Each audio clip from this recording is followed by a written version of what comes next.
duas vezes em Mateus e uma vez em Marcos. Estamos falando da questão do divórcio. Eu gostaria de ler as citações primeiro, para depois lermos o texto original. Então, a primeira citação está em Marcos, capítulo 10, versículo 4. Marcos é o mais antigo dos evangelhos. Portanto, provavelmente a primeira literatura que a igreja cristã recebeu, citando esse texto, foi essa aqui. Marcos, capítulo 10, versículo 4. Tem gás? Aliás, 3 e 4.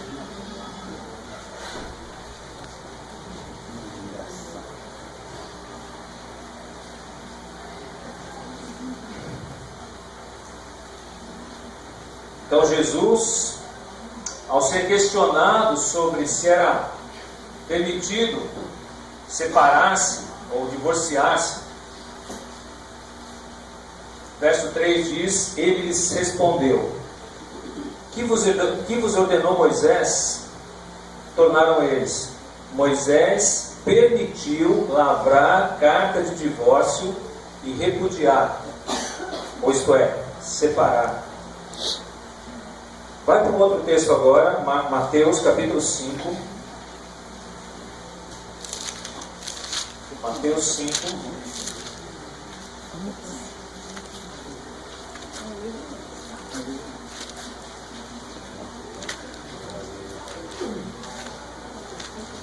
Aqui uma citação mais discreta, mas também uma citação do mesmo texto. Mateus 5, verso 31. Também foi dito, embora não tenha a citação do nome Moisés aqui, também foi dito: aquele que repudiar a sua mulher, dê-lhe carta de divórcio. Ok? Vai guardando aí. E agora capítulo 19, versos 7 e 8.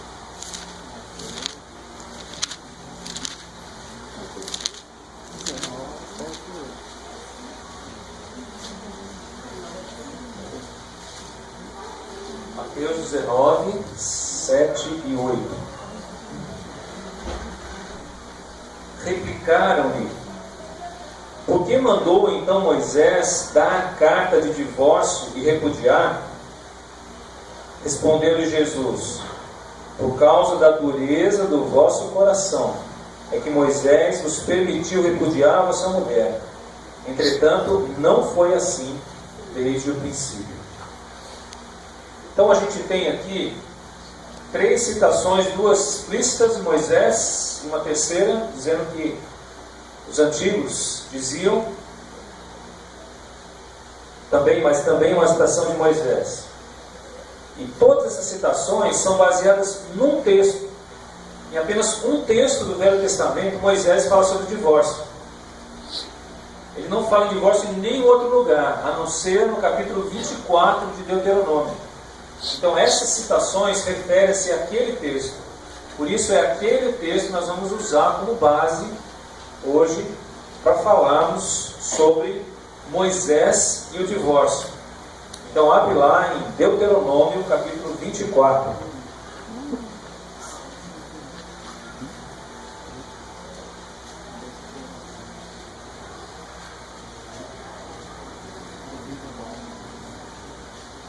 Estudando, damos uma parada aí nesses últimos 2 domingos com atividades especiais, mas hoje tomar uma mulher e se casar com ela, e se ela não for agradável aos seus olhos, por ter ele achado coisa indecente nela, e se ele lhe lavrar um termo de divórcio e lhe der na mão e a despedir de casa, e se ela, saindo da sua casa, for e se casar com outro homem, e se este a aborrecer e lhe lavrar termos de divórcio e lhe der na mão e a despedir da sua casa, ou se este último homem que a tomou para si por mulher vier a morrer, então seu primeiro marido que a despediu não poderá tornar a desposá-la, para que seja sua mulher, depois que foi contaminado, pois é abominação perante o Senhor.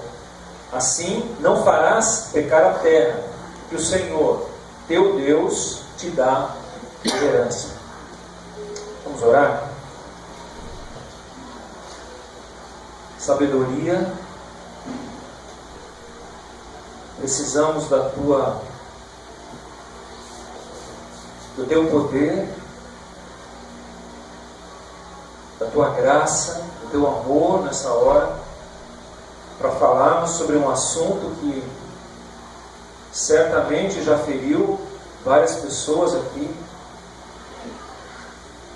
e certamente virá à tona em vários casamentos. O Senhor nos ensine a pensar como o Senhor. Queremos aprender o que o Senhor pensa, os teus valores, Deus, e queremos pedir para que o Senhor nos convença de que tua vontade é o melhor para nós. Dá-nos o desejo, Senhor, não só de conhecê-la, mas de viver por ela. Então, para isso, precisamos muito que o teu Espírito age entre nós, Senhor. Nós precisamos da atuação aqui do Senhor, em nome de Jesus que oramos. Amém. Moisés e o divórcio. É evidente que hoje a gente não vai falar de maneira exaustiva do assunto, a gente vai introduzir um assunto com base nesse texto. Mas meu desejo é que você comece a ter uma visão de Deus sobre essa questão do divórcio. Tem muitas opiniões, muitas ideias por aí sobre a questão do divórcio, mas nós queremos uma ideia de Deus, uma ideia bíblica. O que é que Deus registrou sobre isso? O que é que Deus pensa sobre isso? A questão do divórcio. Nos escritos de Moisés, isto é, nos 5 primeiros livros da Bíblia, o divórcio não é mencionado em nenhum outro lugar, a não ser aqui. Então, quando Jesus citou o divórcio, quando os fariseus citaram, quando os outros citaram que Moisés aprovou o divórcio, eles estavam falando desse texto aqui. Então, esse é o único texto na legislação judaica que fala sobre o divórcio. Não tem outro. Então, com base nesse, eles chegaram a diferentes conclusões. Os fariseus e Jesus. E na época de Jesus, haviam 2 escolas que discordavam da questão do divórcio. Um pensava que qualquer motivo era motivo para divórcio, e outro pensava que só o adultério poderia levar alguém a pedir ou a dar a carta de divórcio. Mas eu quero me prender a esse texto aqui hoje, né? Pelo menos nesse início, depois nós vamos ampliar. Nesse texto que nós lemos, na minha perspectiva, há 3 ênfases muito claras que Moisés quis deixar registradas aqui. E eu quero que você acompanhe isso no texto.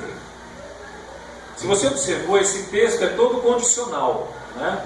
Se repete aí umas 8 vezes, eu não sei quantas, não contei, mas um monte de vezes em 4 versículos. Ele repete a expressão: se acontecer isso, se levar aquilo, se levar aquilo outro, se levar aquilo outro. Então, lá no final, ele vai falar. Então, eu quero pegar 3 dessas considerações que Moisés fala aqui em relação ao divórcio. A primeira que ele diz é, no primeiro versículo: se ela não for agradável aos seus olhos, por ter ele achado coisa indecente nela, aí lavrar a carta de divórcio. Então, se se ela não for agradável aos olhos, se for achado alguma coisa indecente. Na fala de Moisés, o divórcio era ou seria limitado a determinadas coisas, que ele chama de coisa indecente. Quando ele fala, não for agradável aos seus olhos, você pensa, se não for atraente. Não, não é isso. Se não for agradável, o que a pessoa fez, né? O que a outra pessoa fez. Se for coisa indecente. Coisa indecente, literalmente, lá no hebraico, significa nudez de algo, exposição indecente, conduta inapropriada. Essa é literalmente a palavra que aparece aqui. Essa coisa indecente no Velho Testamento, com certeza, não era adultério. Por que eu posso dizer que não era adultério? Porque o adultério no Velho Testamento, a pena não era divórcio. Qual era a pena do adultério? Morte. Era morte. Então, diante do adultério, não precisava se preocupar com o divórcio, porque a pessoa seria morta, você seria viúvo. A verdade é essa. Não sei se era bom aquele tempo ou não, né? Mas talvez diminuísse a nossa população aqui.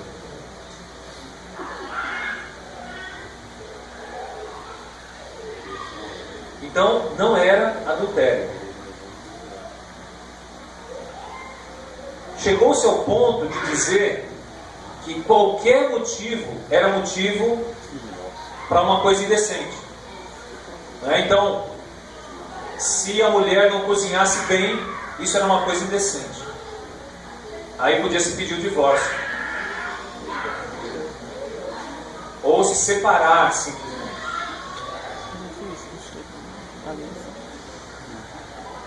Por isso Moisés teve que legislar. Moisés não colocou a legislação ali porque estava tudo bem na área dos casamentos. Houve uma legislação exatamente porque qualquer motivo era motivo para jogar a mulher fora, trocar por outra, mandar a mulher embora. Isso estava criando um grande problema social na comunidade de Israel, que é a questão do adultério. Essas mulheres que eram desprezadas, não tinham ninguém que cuidava delas, e elas não tinham muito o que fazer para se sustentar. Então eram extremamente vulneráveis socialmente e acabavam caindo na prostituição às vezes, ou em outras práticas para poder se manter. Então, na fala de Moisés, o divórcio teve um propósito: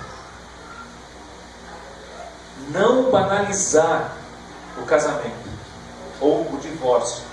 Foi restringir o divórcio. Se houver alguma coisa significativa, realmente importante que aconteça, que mereça ser dado uma carta de divórcio, aí então é que se deve fazer isso. Não é por qualquer razão que se deve incentivar o divórcio. Se você leu com atenção os textos que a gente leu no Novo Testamento, você vai ver que os fariseus reinterpretaram esse texto de uma forma diferente da que eu estou dizendo aqui agora. Em Mateus capítulo 19, versículo 7, você vai perceber lá que os fariseus disseram: Moisés mandou dar carta de divórcio. Lembra disso? Mateus 19, 7 está lá. Moisés mandou dar carta de divórcio. Por que o Senhor fala que não se deve divorciar? Questionando Jesus. E aí Jesus diz: não, você não entendeu. Na verdade, quando a gente lê o texto, a gente percebe que Moisés não mandou dar a carta de divórcio. Não no sentido de querer que houvesse divórcio, ele deu carta de divórcio exatamente para inibir o excesso de pessoas que estavam se separando e desprezando suas esposas. Então foi uma maneira de limitar, restringir essa prática na sua época. E não um abrir de porteira onde pode divorciar à vontade. Não é esse o contexto, né? Então, em primeiro lugar, tem que haver um motivo real para a questão do divórcio. Não é por qualquer razão. Em segundo lugar, olhando para o versículo 1 ainda, na última parte do versículo 1, ele diz: E se lhe lavrar um termo de divórcio, e o der na mão e a despedir de casa. Então, o divórcio deveria ser registrado como um documento que a mulher ia carregar, como uma proteção para ela, diante daquela sociedade. Então o divórcio era um salvo-conduto para essa mulher, se ela quisesse casar-se novamente, já que havia sido desprezada pelo seu antigo marido. Então é uma maneira de proteger a mulher naquela sociedade. Por isso, Moisés falou que se vai se separar, então que se lhe dê documento provando que ela está nessa situação não porque ela quis, mas porque ela foi deixada de lado. E ela está livre agora para contrair novas núpcias, se ela assim o quiser. Essa é a razão da carta de divórcio de Moisés. O segundo motivo: o documento lhe devolveria a dignidade, abrindo a ela a oportunidade de um novo relacionamento. Jesus fala um pouquinho sobre isso. Eu quero olhar alguns textos, voltando àqueles textos que a gente mencionou, né? Mateus capítulo 5, que é o Sermão do Monte, no verso 32. Jesus, ao falar sobre divórcio, diz, 5,32: Eu, porém, vos digo, qualquer que repudiar sua mulher, exceto em caso de relações sexuais ilícitas, a expõe a tornar-se adúltera, e aquele que casar com a repudiada comete adultério. Opa, peraí, Jesus está falando outra coisa. Agora é outra coisa. Agora Jesus restringe algumas coisas. Na época de Jesus, a prática do apedrejamento já não era tão comum, embora ainda existisse. Mas o que Jesus fala sobre o adultério é que o adultério, segundo a fala de Jesus, é a única razão para que o divórcio fosse permitido agora. Não há outro motivo na fala de Jesus para que alguém se separe, a não ser o adultério. E se a questão é adultério, ele está restringindo o novo casamento também. Ele está falando, olha, o novo casamento nesse caso, quem casar também está cometendo adultério com a pessoa que adulterou. Então, na verdade, há uma restrição ainda maior do que o que Moisés falou. Se Jesus andou numa direção no sentido de proteger a mulher, ou proteger o casamento, Jesus está indo além do que Moisés. Mateus 19, versículo 8. Respondeu-lhe Jesus. Aliás, vamos ler o 7 para entender melhor. Replicaram: Por que mandou então Moisés da carta de divórcio e repudiar? Né? Os fariseus estavam dizendo: por que então Moisés mandou da carta de divórcio? Se é para o casamento ser para sempre, né? Como o Senhor está falando, por que então da carta de divórcio? Por que Moisés mandou da carta de divórcio e repudiar? E aí Jesus responde, 8. Respondeu Jesus: por causa da dureza do vosso coração é que Moisés vos permitiu repudiar vossa mulher. Entretanto, não foi assim desde o princípio. Eu sempre entendi esse texto, não foi assim desde o princípio, como sendo o princípio era melhor. Mas agora, relendo e reestudando, eu estou entendendo que desde o princípio a coisa era pior. Na época de Moisés, a situação era pior. Portanto, o divórcio naquela época veio como um freio ao excesso de separações e de desprezo com a questão do casamento. Então, aqui é uma referência não ao princípio da criação, mas ao princípio, quando a lei do divórcio entrou em vigor. Quando Moisés legislou sobre o divórcio, a situação era triste. Por isso ele teve que abrir a exceção. Então Jesus agora está retomando e dizendo: olha, a questão era a dureza do coração naquela época. Então, por causa disso houve o divórcio, para frear o excesso de desprezo com o casamento. Veja que o divórcio não foi dado para legitimar as separações, mas o divórcio foi concebido para frear as separações, para restringi-las, e não para aprová-las ou liberá-las.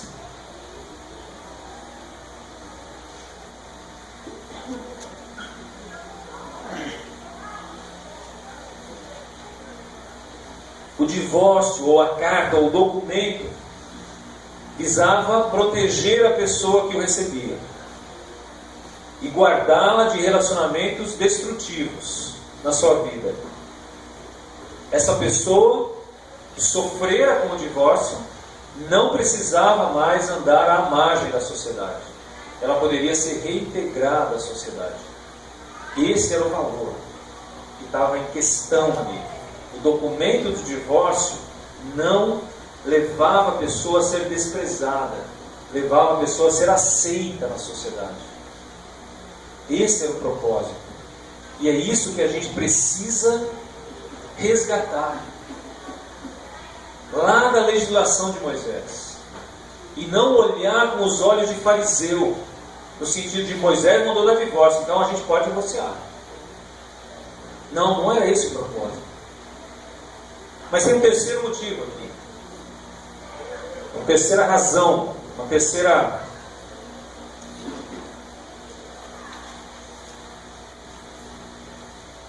ênfase dada no texto. Isso está no versículo 4, lá em Deuteronômio, tá? Estou voltando lá para Deuteronômio, se você está acompanhando aí. No versículo 4 ele diz assim, no 3 ele diz: se essa pessoa que foi separada, divorciada, ela casou de novo, e o seu segundo marido também lhe der carta de divórcio, ou se esse segundo marido morrer,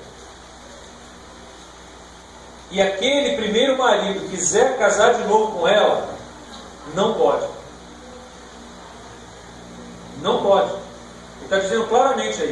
Ele está proibindo que se volte a casar de novo com uma pessoa que já foi divorciada, e já tem um outro relacionamento e quer voltar para o primeiro marido. Ele está falando, não. Deus não se agrada disso.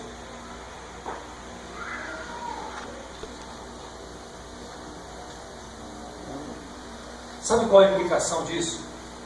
Naquela época, isso significava: não trate o casamento e nem o divórcio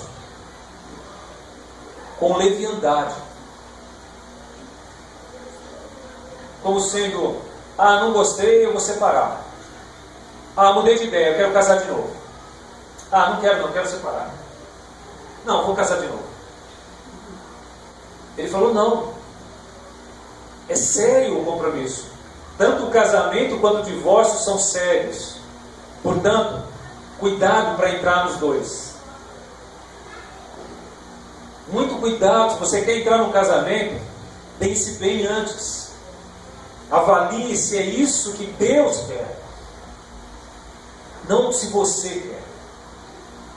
É isso que Deus quer. Deus aprova. Porque o texto lá, Jesus ao citar diz: aquilo que Deus juntou, não separe o homem. Você considera isso quando você está pensando no seu namorado, noivo, futuro marido? É ele ou é ela que Deus quer para mim?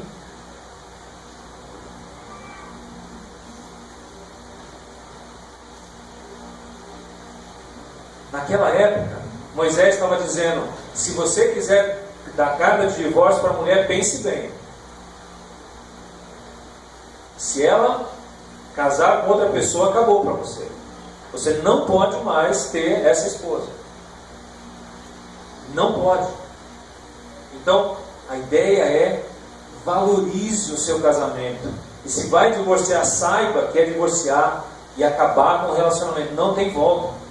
Não tem volta. Leve a sério o seu relacionamento. Não é para se brincar com o casamento e nem com o divórcio,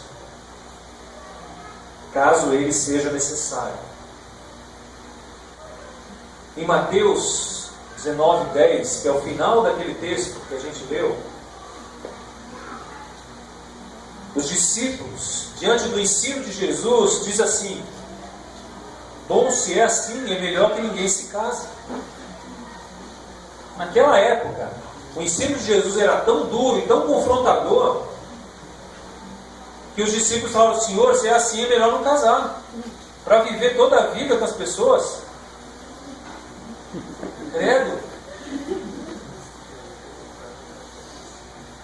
Gente, é muito diferente de hoje a reação das pessoas que a gente diz lá fora: casar é para sempre. Como é que as pessoas reagem? Não, se é assim, é melhor juntar os trapinhos. É melhor não casar. Como se isso não fosse casamento, né? Outro dia eu vou falar sobre isso. Mas casamento, na linguagem de Jesus, não é um sacramento. Casamento, na linguagem de Jesus, não é nem religioso e nem civil. Casamento, na linguagem de Jesus, é quando duas pessoas se tornam uma. E isso constitui casamento. Isso é sério? Ou não é? Isso é intimidade. E isso não deve se separar. Mas hoje a gente banalizou o sexo como se fosse algo descartável. A intimidade, o momento mais íntimo de um casal, a gente banalizou. A gente não valoriza mais. Então, com ele, a gente banalizou o casamento e o divórcio, consequentemente.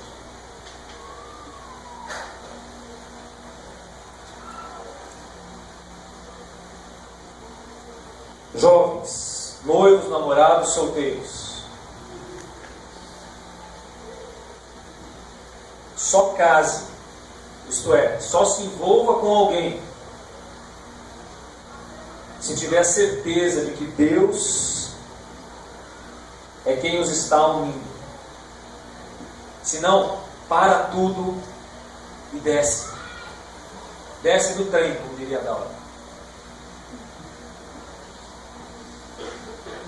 Não vale a pena entrar num relacionamento que vai ser extremamente desgastante para você. Se você me convidar para fazer seu casamento, certamente eu vou te desencorajar a casar. Vou tentar dissuadir você de casar. A menos que você me convença o contrário, você tem certeza que Deus quer, eu não vou casar você. Eu não. Mas se você tem certeza que é o que Deus quer, então a gente vai adiante. E vamos pedir a bênção de Deus sobre vocês. Mas não case porque está apaixonado, não. Deixa eu contar um segredo para vocês. A paixão passa. Ela não segura casamento nenhum. Não é paixão que segura casamento, mas é uma determinação do fundo do coração de amar a Deus e a outra pessoa. Isso sim vai sustentar o seu casamento.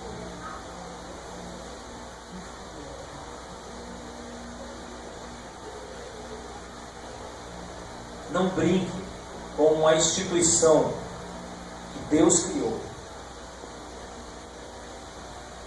para a intimidade do casal. Não brinque.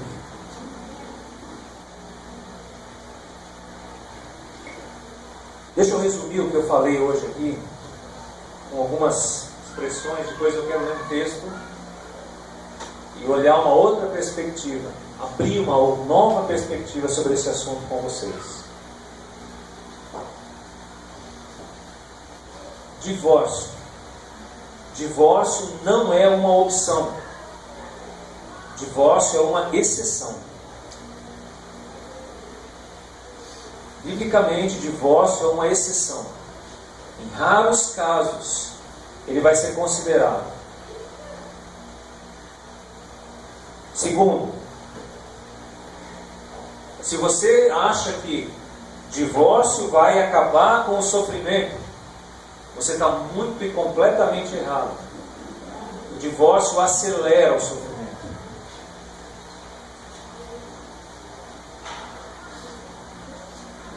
Todos sofrem num divórcio. Marido, esposa, filhos, igreja, reino de Deus, testemunho cristão, tudo sofre. Porque o casamento, o relacionamento de marido com uma esposa, é uma figura do relacionamento de Cristo com a igreja. Por isso, Jesus diz que a igreja é a sua noiva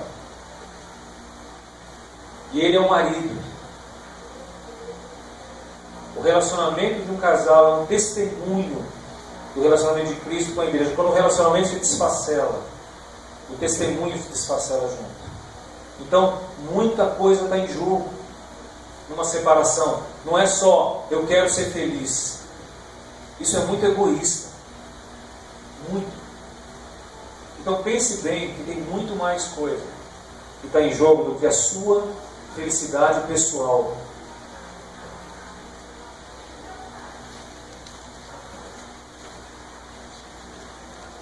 Divórcio foi dado por Moisés, concebido no coração de Deus, para dar dignidade à parte mais frágil do relacionamento. Aquela que é, ou aquele que é desprezado. Você que passou pelo divórcio, não tem que se envergonhar. Na verdade, para você que sofreu o divórcio, Deus quer lhe dar uma carta de dignidade. E não dizer que você está marcado para sempre. Mas Deus quer lhe dar dignidade de volta.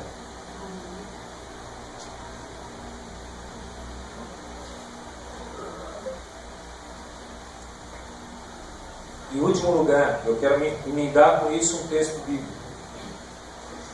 Divórcio não é a melhor solução para o seu problema. Seja ele qual for. E eu vou te dizer por que o divórcio não é a melhor solução. Eu não. Deus vai te dizer por que o divórcio não é a melhor solução. Eu quero que você abra em Jeremias capítulo 3.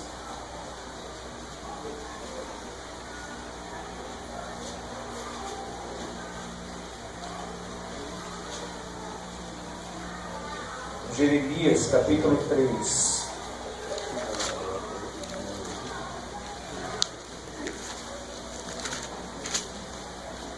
A gente vai ler um texto porque é um pouquinho longo, mas eu peço que você preste bastante atenção na mensagem desse texto. Jeremias, um profeta de Deus, que viveu no final da história do Velho Testamento. Jeremias estava anunciando aqui que o seu povo, o povo do reino do sul, de Judá, estava para ser levado cativo. Deus iria punir o povo por desobedecê-lo, por ser infiel para com ele. E o povo do reino do norte, o povo de Israel, já havia sido levado cativo, quando ele escreveu aqui. Mas agora ele está se dirigindo àqueles que estavam praticando infidelidade contra Deus. E vem essa comparação muito interessante entre Deus, o marido, e Israel, ou Judá, sua esposa. E veja como Deus trata dessa questão da infidelidade conjugal. Capítulo 3, a partir do verso 1. Se um homem repudiar sua mulher, e ela o deixar e tomar outro marido, porventura aquele tornará a ela? Não se poluiria com isso de todo aquela terra? Ora, tu te prostituíste com muitos amantes, mas ainda assim torna para mim, diz o Senhor. Veja que isso é uma referência clara à lei de Moisés. Só que ele está usando como figura. Se uma mulher deixa o seu marido, parte para outro relacionamento, e depois quer voltar para o seu marido, Deus está perguntando, isso é certo? Continua. Levanta os olhos aos altos desnudos e vê. Onde não te prostituíste? Nos caminhos te assentavas à espera deles, como o arábio no deserto. Assim poluíste a terra com as tuas devassidões e com a tua malícia. Pelo que foram retiradas as chuvas, e não houve chuva serôdia, mas tu tens a fronte de prostituta, e não queres ter vergonha. Não é fato que agora mesmo tu me invocas, dizendo: Pai meu, tu és o amigo da minha mocidade? Conservarás para sempre a tua ira? Ou a reterás até o fim? Sim, assim me falas, mas cometes maldade e a mais não poder. Disse mais o Senhor: nos dias do rei Josias, viste o que fez a pérfida Israel? Foi a todo monte alto e debaixo de toda árvore frondosa, e se deu ali a toda prostituição. E depois de ela ter feito tudo isso, eu pensei que ela voltaria para mim, mas não voltou. A sua pérfida irmã Judá viu isso. Deixa eu explicar para vocês um negócio aqui. Ele está fazendo uma comparação entre uma mulher que deixa o seu marido e se prostitui e depois quer voltar, com Deus e o seu povo, que o deixou. Primeiro Israel, o reino do norte, fez isso. E agora Judá está no mesmo caminho, fazendo as mesmas coisas. Por isso ele chama: Israel fez isso, uma parte do reino, e Judá, a outra parte, está seguindo o mesmo caminho. Continua aí, 8. Quando, por causa de tudo isso, por ter cometido adultério, eu despedi a pérfida Israel e lhe dei carta de divórcio, vi que a falsa Judá, sua irmã, não temeu, mas ela mesma se foi e se deu a um povo. Deus deu uma carta de divórcio. Judá, Deus estava vendo que eram falsos, se arrependiam e voltavam a práticas erradas, adulterando com outros deuses. E agora? E aí vem versículo 11. Disse-me o Senhor: já a pérfida Israel se mostrou mais justas do que a falsa Judá. Vai, pois, e apregou estas palavras para o lado do norte, Israel, aquele que já foi levado cativo, e diz: volta, ó pérfida Israel, diz o Senhor, e não farei cair a minha ira sobre ti, porque eu sou compassivo, diz o Senhor, e não manterei para sempre a minha ira. Tão somente reconhece a tua iniquidade, reconhece que transgrediste contra o Senhor teu Deus, e te prostituíste com os estranhos debaixo de toda a árvore frondosa, e não deste ouvido à minha voz, diz o Senhor. O que Deus está falando é: volta, mesmo que você tenha sido banida, tenha sido dado uma carta de divórcio para você ir embora, Eu estou dizendo para você, se você realmente se arrepender, se você se converter dos teus maus caminhos, volta, que eu te perdoarei. Eu deixarei a minha ira de lado e te acolherei de volta nos meus braços. Então o que Deus está falando é que Ele tinha todos os motivos do mundo para rejeitar o seu povo, porque o seu povo insiste em fazer a maldade, insiste em traí-lo, insiste em adulterar com outras coisas que desagradam a Deus. Mas ainda assim Deus diz: se eles se voltarem verdadeiramente, se arrependerem, eu os perdoarei e os tomarei de volta como meu povo, como minha esposa. Deixa eu só dizer para você que Deus não nos trata como nós tratamos os outros. E você devia dizer um amém, e devia estrondar isso no agora. Porque se Deus nos tratasse como nós tratamos os outros, nós estávamos perdidos, sem chance de recuperação. Mas Deus quer nos ensinar a tratar os outros como Ele nos trata, pronto a perdoar quando há um arrependimento verdadeiro, sincero, pronto a acolher de volta. Esse é o coração de Deus, gente. E se nós queremos expressar esse Deus no nosso casamento, isso deve estar lá, no meu casamento e no seu casamento. Essa disposição em restaurar, em perdoar, em tratar, em curar. Porque é isso que Deus faz comigo, é isso que Deus faz com você. Tratar do nosso pecado. E é isso que Deus quer fazer no nosso casamento, no seu casamento, meu irmão, minha irmã.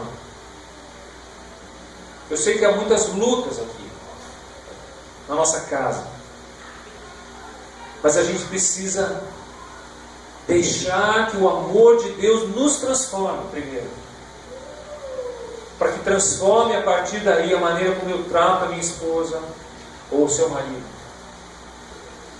para que a gente lide com perdão e não com jogar e passar na cara. Deus nos dá uma chance, segunda, terceira, 10ª, 20ª, milésima, para que a gente aprenda e faça da mesma forma. À medida com que medirdes, vos medirão a vós outros. Esse é o princípio. Esse é o mandamento. Então, como Deus nos trata com misericórdia, temos que aprender a tratar o nosso casamento com misericórdia, não com o rigor da lei, e não como os fariseus. Moisés mandou dar carta de divórcio, então eu estou do lado da lei. Você está perdido se você não estiver do lado da graça, do perdão, da misericórdia. É isso que restaura, que levanta, que traz a dignidade de volta na sua vida, para a vida do seu cônjuge também. Que o Senhor nos encha da sua graça no nosso casamento, nos nossos relacionamentos, na restauração das nossas vidas, para que a gente possa expressar quem é Deus para esse mundo, não só com palavras vazias, mas com vidas cheias da graça de Deus. Vamos orar? Amém.